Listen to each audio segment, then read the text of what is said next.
10,000 क्वेश्चनों के लिए सामान्य अध्ययन का ये 70वां भाग होगा। अगर आप इससे पहले वाले वीडियो देखना चाहते हैं तो वीडियो के डिस्क्रिप्शन में उसका लिंक मिल जाएगा। यहाँ पर आप इसका PDF भी डाउनलोड कर पाएंगे और इसके लिए आपको इस ऐप को डाउनलोड करना होगा। लिंक डिस्क्रिप्शन में दिया जा चुका है। पहला क्वेश्चन आपकी स्क्रीन पर आ चुका है। यहाँ पर इसी तरह क्वेश्चन आएंगे 4 विकल्प और ये क्वेश्चन जहाँ पर पूछा गया था आपको नीचे दिखेगा। आपको 2 से 3 सेकंड मिलेगा अपना उत्तर कमेंट करके बताने के लिए। क्वेश्चन है कि सिंधु घाटी सभ्यता में कालीबंगा किसके लिए प्रसिद्ध है। जब हम कालीबंगा के बारे में पढ़ते हैं तो क्यों पढ़ते हैं, आखिर ऐसा क्या था कालीबंगा में जिसके बारे में पढ़ाया जाता है। तो देखिए, कालीबंगा की विशिष्ट पहचानों में अगर आप देखेंगे तो मिट्टी के बर्तन बनाने की जो कला थी वो यहाँ की खास है। यानी कि मिट्टी के बर्तन या फिर मिट्टी के बर्तन बनाने की कला से ही हम कालीबंगा को जानते हैं। ऑप्शन नंबर चौथा सही होगा। अगला क्वेश्चन है कि जिस मनीषी यानी कि पंडित ने दक्षिण भारत का आर्यीकरण किया था, मतलब आर्य होते हैं तो उसी तरह आर्यीकरण किया था, उनका नाम क्या था, उस मुनि का नाम पूछा है। यहाँ पर आपके विकल्प हैं याज्ञवल्क्य, वशिष्ठ, अगस्त और विश्वामित्र। तो देखिए, भारतीय परंपरा के मुताबिक जो चिकित्सा शास्त्र का जनक माना जाता है ये है अगस्त, और इन्हीं को दक्षिण भारत का आर्यीकरण करने के लिए जाना जाता है। ये क्वेश्चन देखिए कहाँ पे पूछा गया था, आप यहाँ पर देख सकते हैं। प्राचीनतम भारतीय सभ्यता का नाम बताइए। प्राचीनतम मतलब इसमें से सबसे पुराना कौन सा है, ये पूछा गया है। यहाँ पर अगर आप देखेंगे तो आपका सही उत्तर हो जाएगा सिंधु घाटी सभ्यता, क्योंकि अगर आप देखेंगे सिंधु घाटी सभ्यता के बारे में तो ये करीब 3000 ईसा पूर्व इसका टाइम पीरियड देखा जाता है।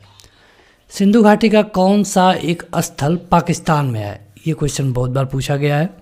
यहाँ पर 4 विकल्प दिए गए हैं, तो इनमें से कौन पाकिस्तान में है। वैसे तो पंजाब में है, लेकिन जब देश का बंटवारा हुआ तो पंजाब को आधे आधे भागों में बांटा गया था। आधा पाकिस्तान में चला गया, आधा भारत में रह गया। तो जो पंजाब पाकिस्तान में है वहीं पर है और यह है हड़प्पा। ठीक है, हड़प्पा। और यहाँ पर कांस्य युगीन किलेबंदी का शहर भी पाया गया था। CGL टायर 1 2015 में क्वेश्चन पूछा जा चुका है। बढ़ते हैं आगे। अगला क्वेश्चन है कि विशाल स्नानागार मतलब कि जिसको हम ग्रेट बाथ बोलते हैं, ये कहाँ मिला है। ये भी क्वेश्चन बहुत महत्वपूर्ण है। प्राचीन इतिहास जब आप पढ़ेंगे तो ये क्वेश्चन कहीं ना कहीं आपको पढ़ाया ही जाता है, परीक्षा में पूछा ही जाता है कि कहाँ पर स्नानागार मिला है। बहुत बड़ा स्नानागार जहाँ पर लोग पहले नहाया करते थे। तो यहाँ पर हड़प्पा में नहीं था, लोथल में नहीं था, चामुंडड़ो में नहीं था, ये मिला है मोहनजोदड़ो में। ठीक है, तो मोहनजोदड़ो में मिला है और यहाँ पर उसका प्रूफ मिलता है कि पहले यहाँ पे लोग नहाया करते थे। इसको सार्वजनिक जल टंकी भी कहा गया है। अब आप देख सकते हैं कि ये क्वेश्चन कितने बार आपके परीक्षाओं में पूछा जा चुका है। विषम शब्द ज्ञात करिए। यहाँ पर कौन है जो कि तीनों से अलग है। 3 एक जैसे होंगे और बाकी एक अलग होगा। तो वेद होते हैं 4, जिसमें से पहला है ऋग्वेद, दूसरा यजुर्वेद, तीसरा सामवेद और चौथा अथर्ववेद। लेकिन यहाँ पर 3 वेदों के नाम दिए गए हैं, लेकिन एक क्या है, एक वेद का नाम नहीं है, ये पुराण का नाम है। यानी कि ये 3 सामवेद, यजुर्वेद और ऋग्वेद तो वेद हैं, लेकिन जो विष्णु पुराण है ये वेद नहीं है। यानी कि यही आपका उत्तर हो जाएगा। सिंधु घाटी सभ्यता के लोग किसकी पूजा करते थे। सिंधु घाटी सभ्यता के लोग किसकी पूजा करते थे। देखिए, जब वहाँ पे खुदाई हुई तो वहाँ पर एक मुहर मिली है और उस पर एक व्यक्ति बीच में बैठा है, चारों तरफ पशु हैं, तो उसे हम कहते हैं पशुपतिनाथ की। जो सिंधु घाटी सभ्यता में मोहरें मिली थी उसके अनुसार ये पाया गया कि सिंधु घाटी के लोग पशुपतिनाथ की पूजा करते थे। CGL टायर 1 2016 में क्वेश्चन पूछा गया था। उपनिषद क्या है। उपनिषद, अभी आपने वेद देखा, पुराण कितने होते हैं क्या आप बता पाएंगे। वेद हमने आपको बता दिया था कि वेद होते हैं 4, पुराण कितने होते हैं ये आप हमें कमेंट करके बताएंगे।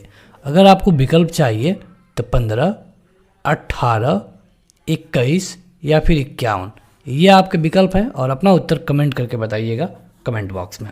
ठीक है, तो यहाँ पर इस क्वेश्चन में हम देखते हैं कि उपनिषद क्या है। तो देखिए, उपनिषद मूल पाठों का एक संग्रह है जिसमें हिंदुत्व के कुछ जो मुख्य दार्शनिक वाले व्यक्ति हैं उन्होंने अपने अवधारणा को इसमें शामिल किया है। यानी कि अगर इनमें से देखा जाए तो आपका सही उत्तर होगा हिंदू दर्शन का स्रोत है क्या? उपनिषद। बढ़ते हैं आगे। तो अगला क्वेश्चन है कि निम्नलिखित में से किस वेद में जादू, चमत्कार या मंत्र के बारे में बताया गया है? जब आप वेद के बारे में पढ़ते हैं तो वहाँ पे बताया जाता है कि किस वेद में सबसे पुराने ग्रंथों के बारे में बताया गया है, ऋग्वेद। ठीक, कहाँ पर ये बताया गया है जो यज्ञ में उच्चारण होते हैं उनके बारे में, जो सामवेद में। यहाँ पर पूछा गया है कि आपको बताना है कि किस वेद में जादू, चमत्कार और मंत्र के बारे में बताया गया है। तो ये है आपका कौन सा होगा? यजुर्वेद। ठीक है, यजुर्वेद में धार्मिक अनुष्ठानों के बारे में बताया गया है, लेकिन अथर्ववेद होगा आपका सही उत्तर। यजुर्वेद में धार्मिक अनुष्ठान होते हैं। ठीक है, तो आपका उत्तर होगा अथर्ववेद। अगला क्वेश्चन है कि किसमें धार्मिक अनुष्ठानों के बारे में बताया गया है? तो अभी हमने आपको बताया था, ये है आपका यजुर्वेद। सीजीएल टायर 1 का ये क्वेश्चन है। सिंधु घाटी सभ्यता में धौलवीरा निम्नलिखित में से किसके लिए प्रसिद्ध है? जैसे हमने कालीबंगन के बारे में पढ़ा, काली मिट्टी के बर्तन, उसी तरह धौलवीरा के बारे में पूछा गया है कि धौलवीरा में क्या मिला है। तो देखिए, धौलवीरा में मिला था जल संरक्षण का प्रूफ। ठीक है, यानी कि आपका सही उत्तर हो जाएगा ऑप्शन नंबर 3। गौतम बुद्ध ने महापरिनिर्वाण कहाँ लिया था? गौतम बुद्ध, जब आप बौद्ध धर्म के बारे में पढ़ते हैं तो गौतम बुद्ध में जो महापरिनिर्वाण का मतलब है मृत्यु, उनकी मृत्यु कहाँ पर हो गई?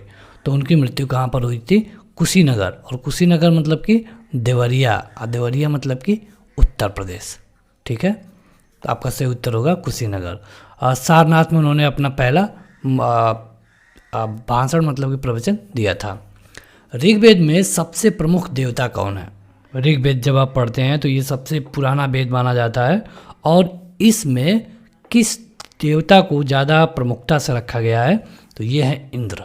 ठीक है, अगर आप देखेंगे तो पहले जब मतलब कि ऋग्वेद और वेदों की बात होती है तो उस समय इंद्र, अग्नि, वरुण यही लोग ज़्यादा प्रमुख देवता थे। लेकिन जब गुप्ता काल आता है, गुप्त काल जिसको आप कहते हैं, तो वहाँ से ब्रह्मा, विष्णु, महेश के बारे में आपको ज़्यादा मिलने लगता है।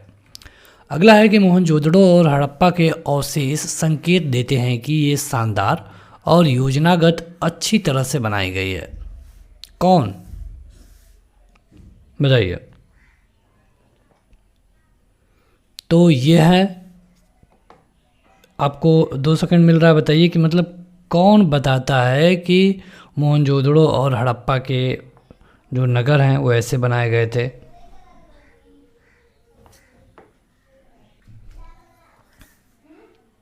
देखिए, इसके लिए सही उत्तर होगा आपका व्यापारिक नगरें। व्यापारिक नगरें बनाई गई थी। अगला क्वेश्चन है कि निम्नलिखित में से कौन सा वेद वेद त्रयी भाग नहीं है? वेद त्रयी भाग नहीं है। वेद त्रयी मतलब होता है 3 गुना भाग ज्ञान, तो ऐसा होता है अथर्ववेद के साथ। अगला क्वेश्चन है कि वैदिक काल में 8 प्रकार के विवाह प्रचलित थे, इनमें से कौन प्रेम विवाह था? 8 तरह के विवाह के बारे में बताया गया है, तो इसमें से कौन प्रेम विवाह था?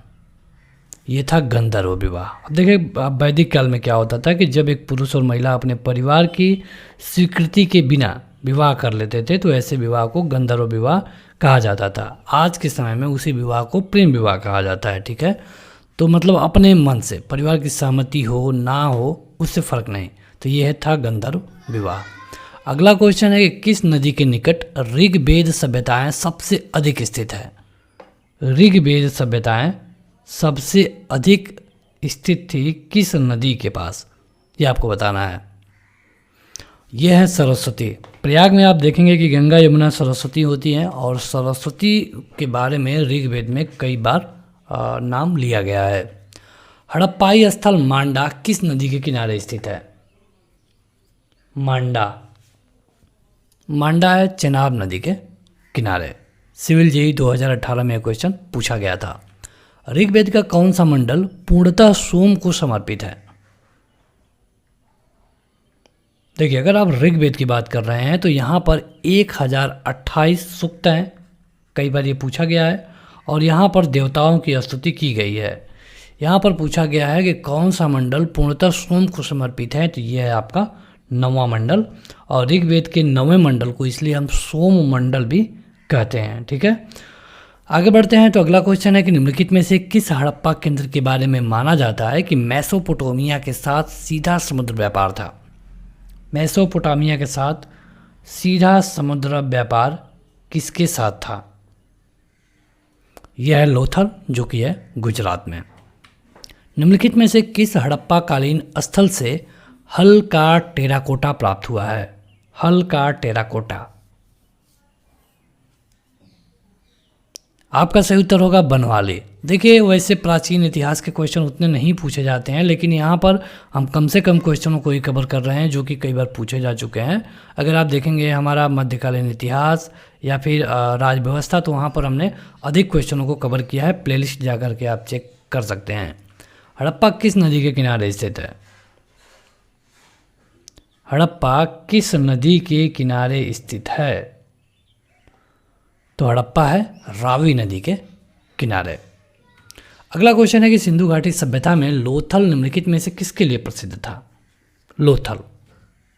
लोथल जो कि गुजरात में है, और यहाँ पर आपको बोटों के बारे में पता चलता है, यानी कि सही उत्तर होगा आपका बंदरगाह। कांसे की नर्तकी की मूर्ति निम्नलिखित में से किस सभ्यता में पाई गई? मतलब आपको एक मूर्ति मिली है जो कांसे की है और वो एक डांसिंग गर्ल है, ठीक है। तो ये कहाँ पाया गया है, यही आपसे इस क्वेश्चन में पूछा गया है। ये पाया गई थी सिंधु घाटी में, सिंधु घाटी की सभ्यता में। तो फिलहाल इस वीडियो में इतना ही। यहाँ पर हमने 25 क्वेश्चनों को कवर किया जो कि बेहद महत्वपूर्ण है। आपने कितना किया यह आप हमें बता सकते हैं कमेंट करके। इस वीडियो को लाइक करने के साथ चैनल को सब्सक्राइब करें। Thank you.